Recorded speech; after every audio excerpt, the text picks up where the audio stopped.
Gentleman, Mr. Westmoreland, is recognized for 1.5 minutes.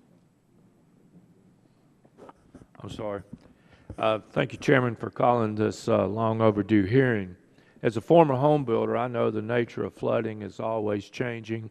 Development, environmental conditions, public policy at local, state, and federal levels all contribute to either your flood risk or your flood mitigation.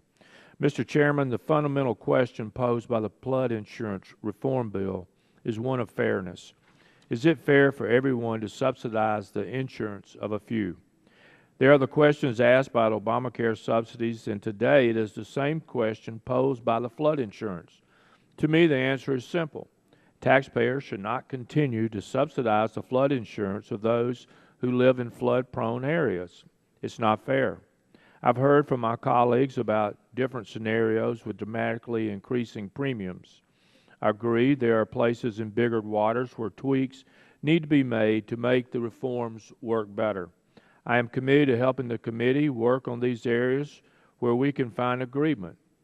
But this committee must be committed to working to preserve the reforms to the flood insurance program or risk a taxpayer bailout. Without these reforms, there will not be flood insurance program. We all know the NFIP owes the taxpayers approximately $30 billion. If reforms are not put in place, then as I mentioned, ultimately the taxpayers will be the one to bail it out. This committee must continue to have strong and frequent oversight of FEMA's putting it in force and hold FEMA accountable.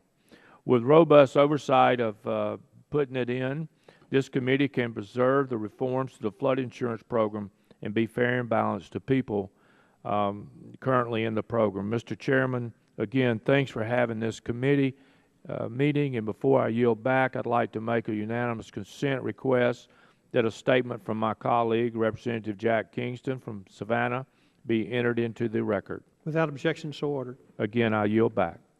And the